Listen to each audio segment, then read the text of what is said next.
for you. Today, we're going to meet some unusual-looking people. And we're doing this for a reason. These are people who are stared at, in some cases gawked at, many times harassed, and often turned into the butt of what we consider very cruel jokes. Some of my guests feel like people treat them as if they were sideshow freaks. This is Roxy. Now, Roxy's entire body and face are covered with wart-like tumors. Roxy says she lives a very difficult life. Ridicule, yes, embarrassment. Take a look.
Roxy, is it really that bad? You said stare, point, say bad things. Well, the worst thing I go through is kids. They are worse than grown-ups? Yes. What do they do, Roxy? They're always staring at me and pointing, saying, you know, nasty things like, ugh, look at that lady, or what's wrong with her? Roxy, do you live in a small town? No, I live in Detroit. In Detroit, Michigan. That's a big town. Yes, it is. Do you take the bus? Yes, I do. That's public transportation. Yes. I know we showed you on our subways. Mm-hmm. I was wondering, is it different in Detroit than it is in New York? Very much so. Why? In what way is it different? Okay, when I get on the bus, people tend to move away and don't want to sit by me.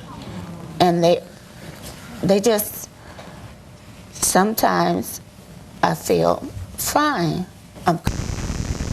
When other times, when the bus is crowded, they start to point and moving away from me.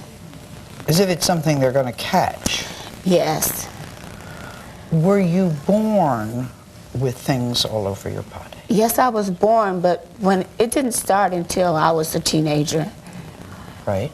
And then it started. That must have been very hard as a teenager. Yes, it was. Now, you have 3 children.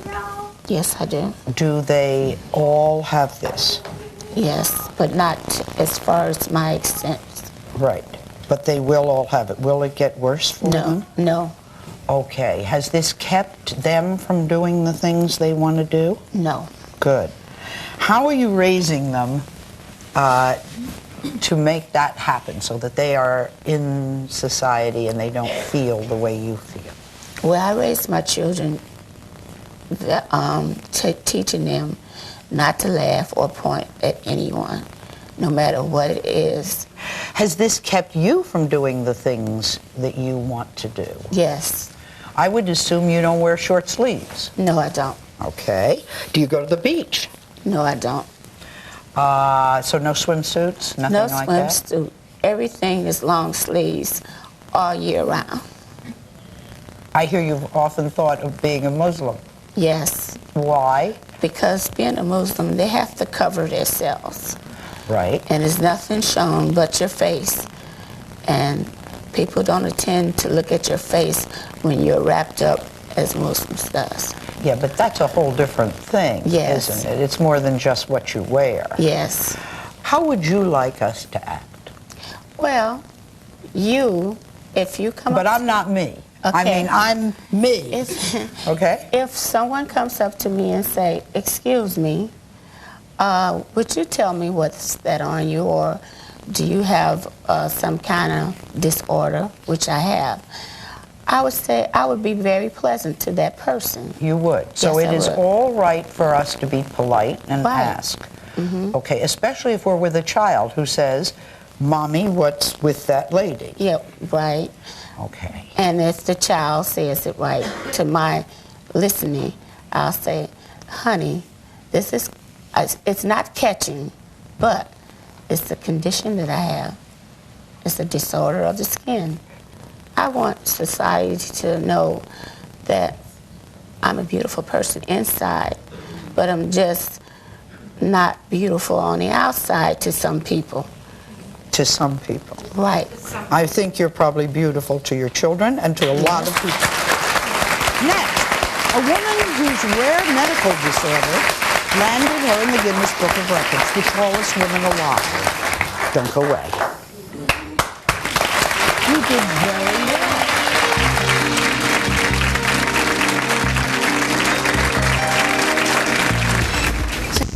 Here on the side, and by the way, anyone who has information on these, we're always pleased to receive it, and we will pass it along because all of us do not know what's new. But this is a discussion of their insides. They have appearances that are drastically altered, and most of them really feel like outcast. Now, our next guest holds the Guinness record for being the tallest living female in the world. She's a wonderful lady, and her name is Sandy Allen. Please give her a welcome.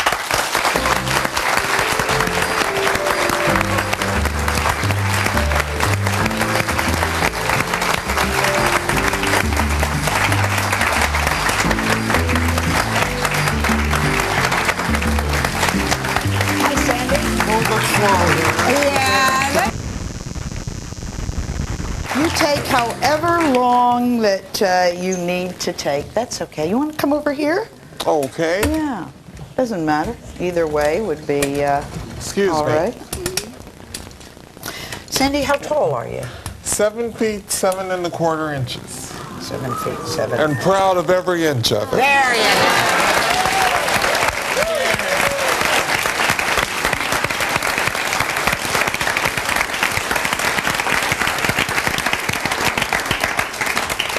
Since most of us, Sandy, are obviously females, are not that tall, what causes this? What is we're talking about medical things now. I had a tumor in my pituitary gland which caused it to overproduce growth hormone. Right. Now, I don't know if they caused this when I was born, because I don't think I was born with it.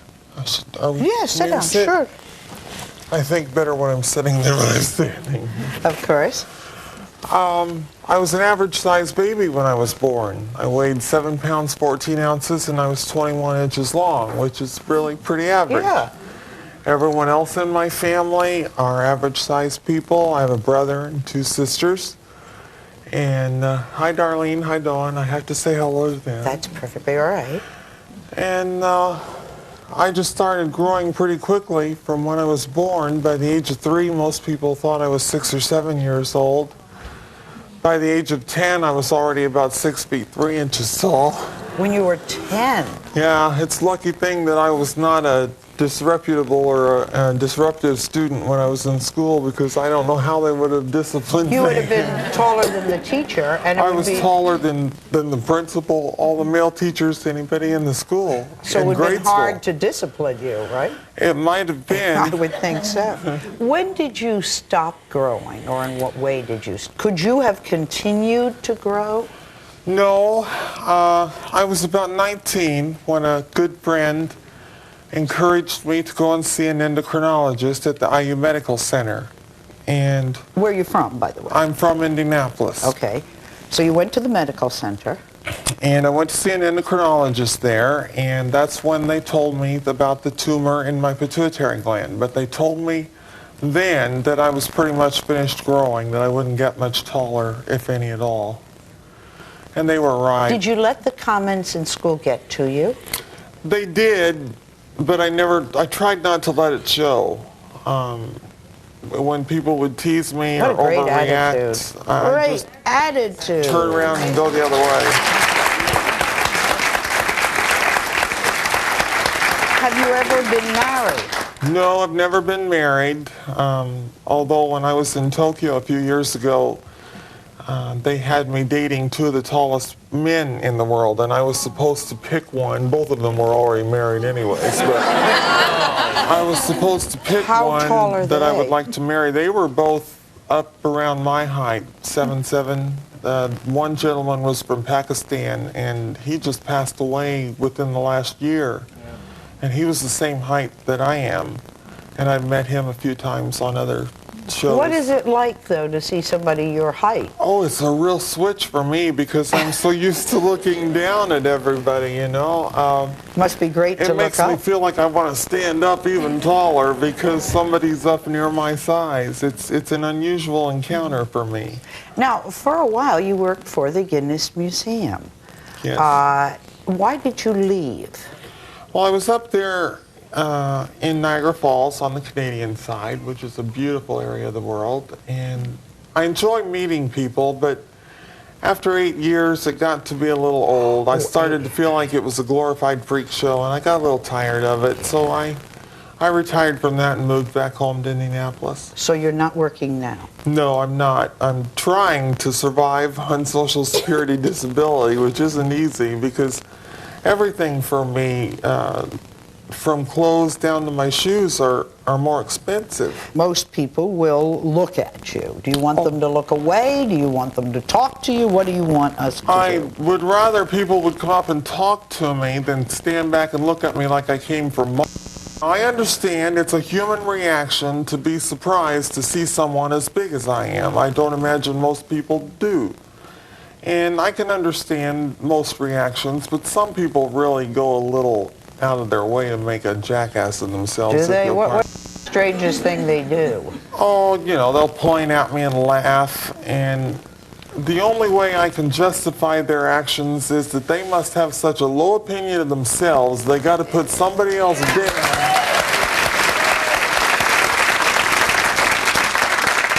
You're going to meet a girl who had to move. She moved from her home because she was getting tormented so much from the other kids at school. We'll be right back.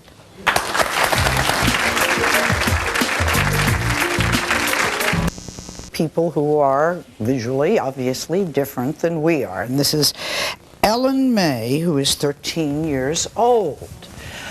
She has Sheldon-Freeman syndrome. Freeman-Sheldon syndrome. Right? Freeman-Sheldon syndrome. Did I get it backwards? Yeah. Thank you for correcting me. I appreciate that. And if anything else I say that's wrong, you just jump right in, okay? Okay. This is an orthopedic disorder that affects her muscles and her bones. Now, we asked you why you would want to come and be with us today. So you tell everybody that's your decision. You're 13, old enough to make these decisions.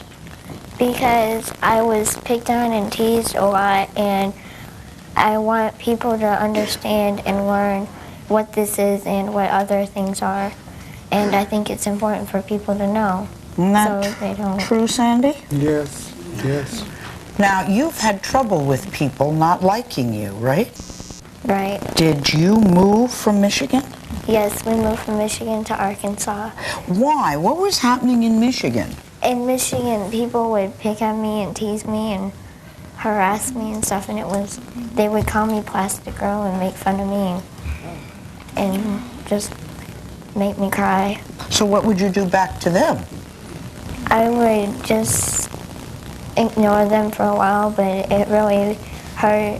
Do you ever get sad because of this? Yes, I get sad a lot, and it hurts, and I cry. You know, right now I'd like people to think I was younger than I am, but you don't like being thought that you're younger, right? No, I don't. Okay, so you just wait till you get my age, and then this will be very, very good. Are you interested in boys? Yes. Who are you interested in? There's this boy, and he's a football player, and he's like really, really cute. He's a football player, he's a boy, and he's really cute. We won't mention his name because I'll save you from that. Thank you. Are you ever worried about the future? Sometimes I am. I mean, What worries you?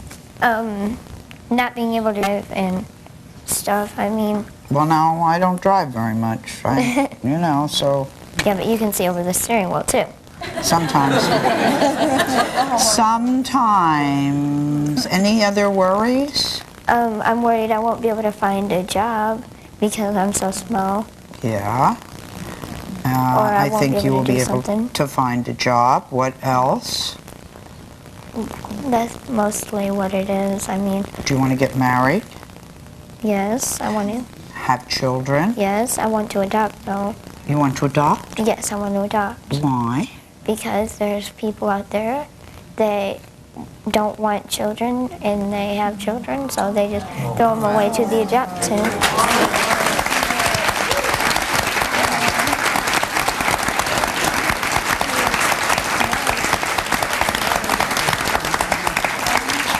Are you sure you're only 13? Yes, last time I checked. Last time you checked, you sound like you're like 40 or something Not like. quite. Well, what you lack in size, you make up in intellect, I must tell you, and that's a nice thing. Is Mom in the audience? Yes, Where's Mom? right there. Mom, She's where are right you? there. Mom's name is Melanie.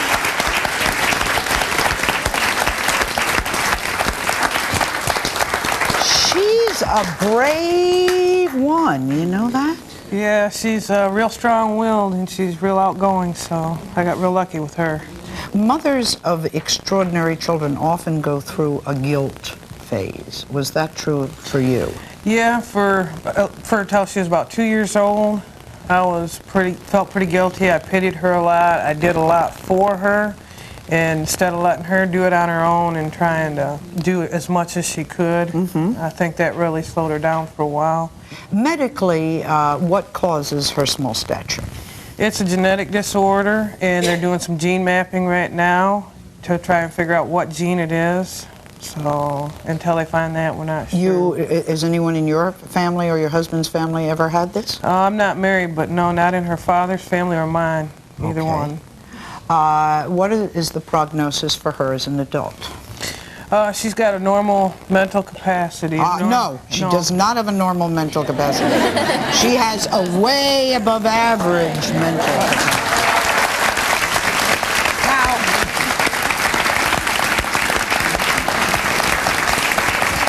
what about her physical? Physically, she's got a normal life expectancy. She's about full grown right now. Let's take a break and we'll be right back.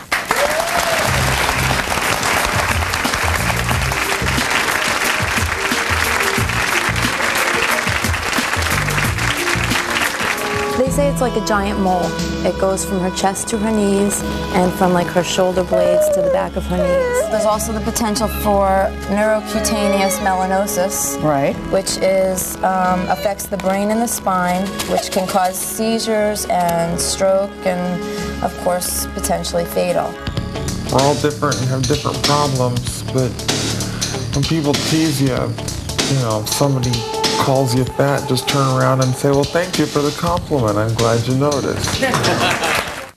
Usual medical disorders. And the point of this is, how do people want us to react, and how does this affect their daily lives? This is the 7-month-old daughter, Danielle. And you're going to have to help me with this. Danielle has congenital melanocytic. Congenital melanocytic giant nevus. Okay, what is that? It's a lot of things. It's they say it's like a giant mole. It goes from her chest to her knees, and from like her shoulder blades to the back of her knees. That's the giant nevus. And then she's got lots of little moles, like you can just see on her hand, her arm. Those are called satellites. Some of them are very tiny. Some of them are really big and puffy. So, and the very large one covers all her entire, it's like a mole covering your entire body. it's, it cut well from her chest to her knees, the big one. Cheerios will do it. Yeah, we're trying Cheerios, and we got some Crispies in here too. Yeah, I'm She big made a on that friend. That's always Cheerios good. thing. Now, when people see her, they think she has chicken pox, I would think. That's what I think. Yeah, some people ask if it's chicken pox, or some people say, like, what happened to her? Almost with the, you know, thought of, yes, I beat my little baby. Sure, so she has moles, right? Yeah. First of all, talk to me about this medically. Educate me. Okay. The giant mole is high risk for melanoma, malignant melanoma, which of course is skin cancer, and that malignant meaning it can spread anywhere. So she can't be in the sun. Okay. Even running to the supermarket, I try and cover her with a blanket, you know, so that she's out of the sun. Being that we live in Florida, it's kind of hard. And when she it's gets pretty 2, sunny. when she's gone off, that's going to be even It's very hard. And also, she doesn't have sweat glands where this mole is, and since it's so hot there all the time, we have to be really careful that she doesn't overheat. So it got a little cool this last couple of weeks, which is good for us because she can, you know, we keep her out under a tree and it's not so hot. She can get some fresh air. But I have to be really careful that she doesn't, you know, overheat. And what are the other things you have to look for as she grows older? well, there's also the potential for neurocutaneous melanosis, Right. which is affects the brain and the spine, which can cause seizures and stroke, and of course potentially fatal. As of now, thank God she doesn't have that, but that doesn't necessarily mean she won't develop it. What did you think when it first happened? Shock. I mean, it was just, you know, when I first saw her, I said, oh, what are these things on her leg? And the look on the doctors, and then on my husband's face. And then they had a neonatologist come down, and basically he said, you need to get out of the hospital right away and go see a specialist. This is what it is, you know, giant nevus, and, you know, she has to have MRIs of the brain, and, you know, it can be fatal. And that's a really nice thing to hear. If you know, 5 seconds ago I just had a baby and the doctor's telling me she could die any day. We were scared to death. Wow. We didn't know what to do. Thank goodness for my father, who hooked me into the internet.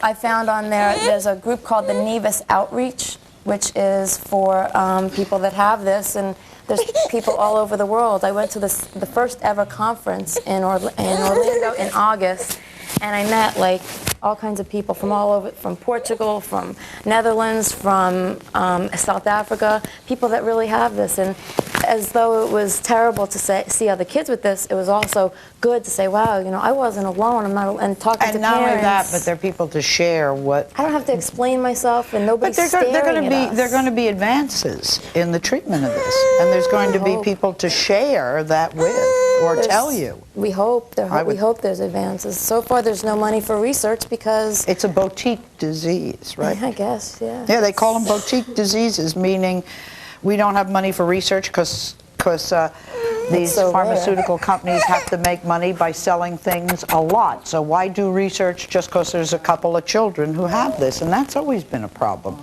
Did you go through the stage of blaming yourself as a mother? I still do. It's very hard. Yet intellectually, you know better.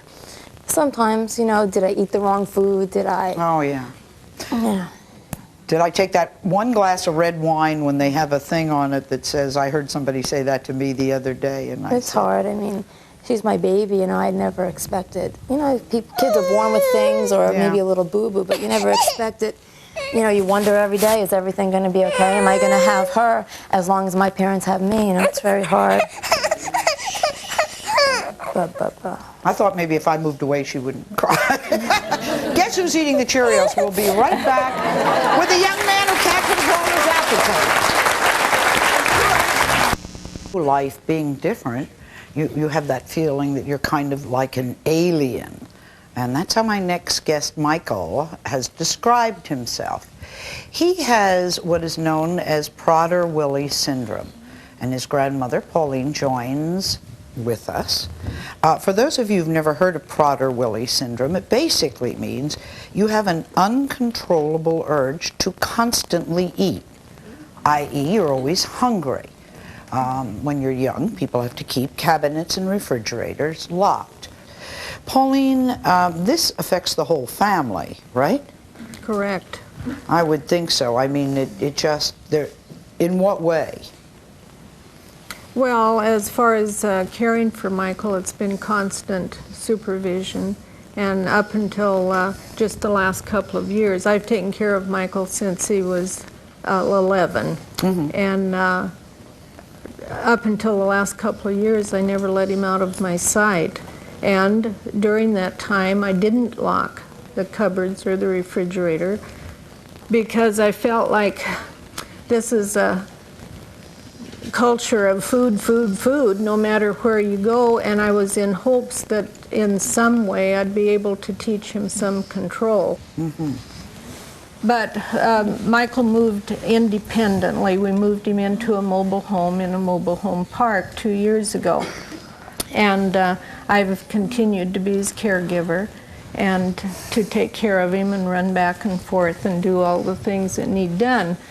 But one Sunday afternoon he was alone for a while, and there are a lot of kids in the mobile park, and there were about 10 of them, all the way from 8 to in their teens.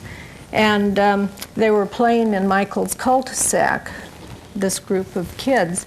And so he stepped out to see what was going on.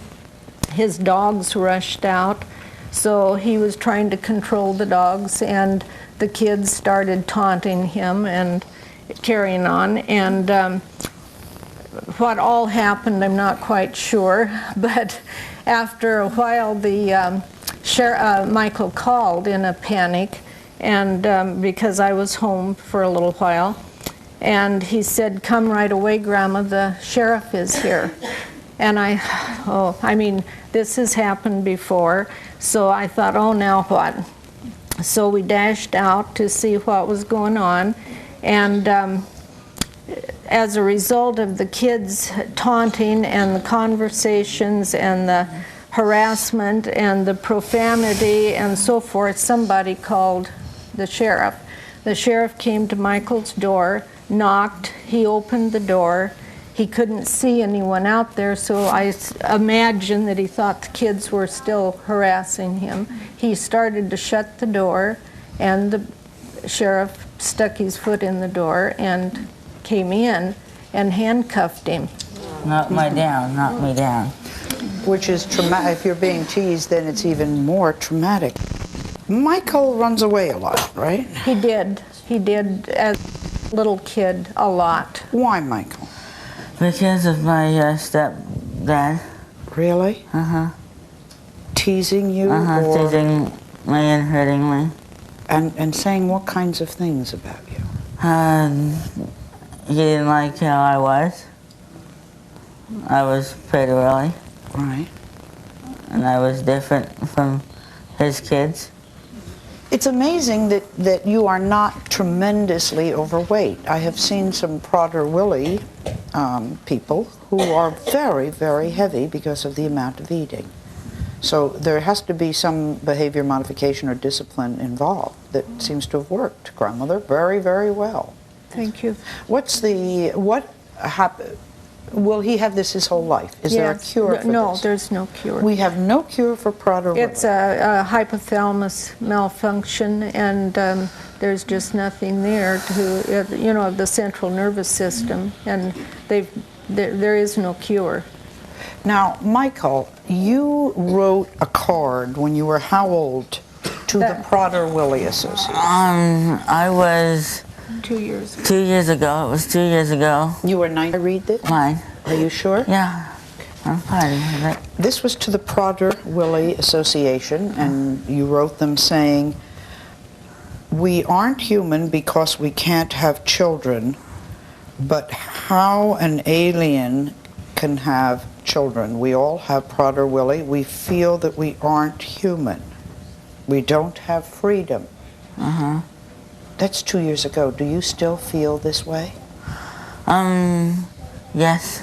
You don't feel human. I don't feel human, no. Why, Willie? Why? Why? Because I have Prader-Willi and everybody teaches me. Does he get help? Get help. Yes, counseling. Yes, yes. He has gone to a counselor for the last 4 years, and the counselor has taught him independence, and Michael has made great progress in his behavior and in his ability to function. He has a job. He works 4 hours a day, 5 days a week at Albertsons supermarket as a courtesy clerk. Michael's very outgoing and friendly and does a good job. And he rides the city bus now by himself. He goes to Spokane Falls school, college, and takes some classes. And Do you have friends? he's being responsible.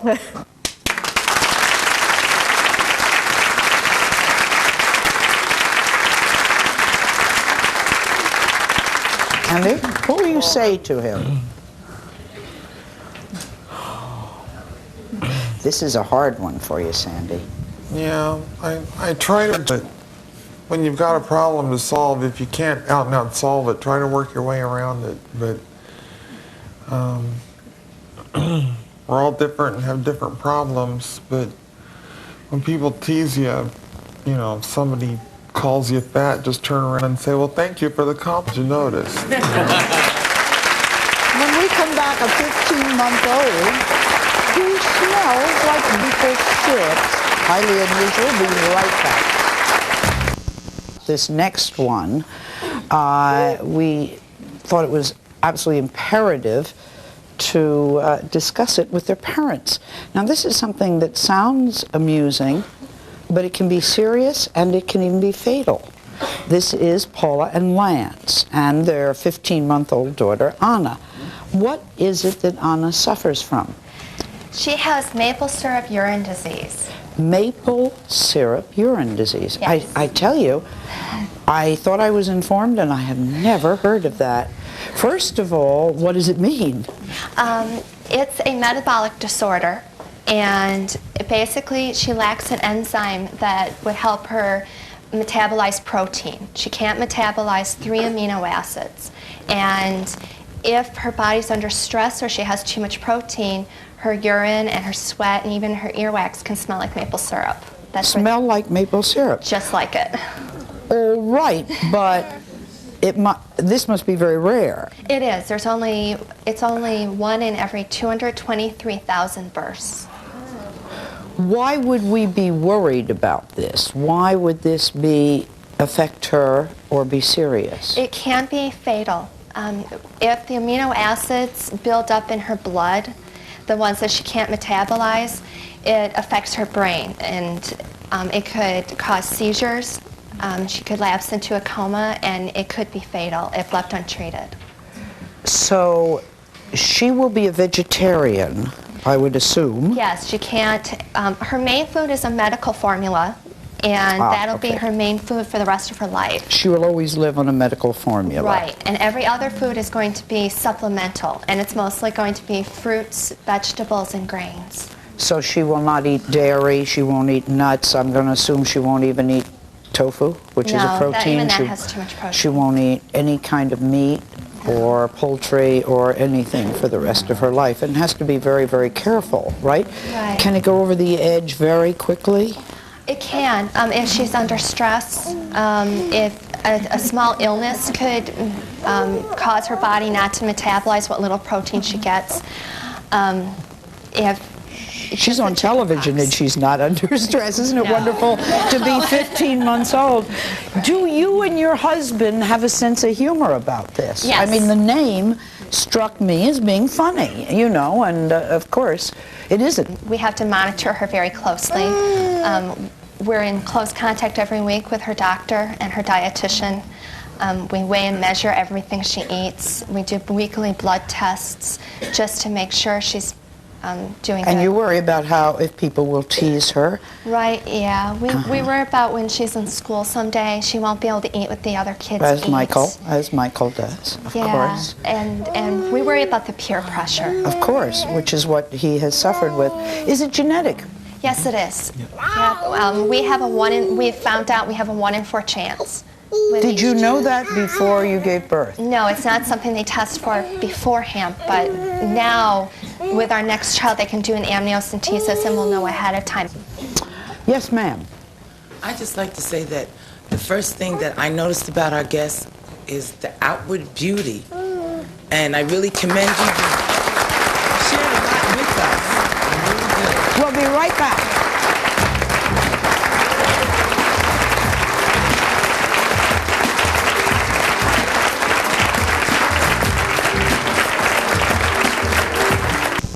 Feel the same way.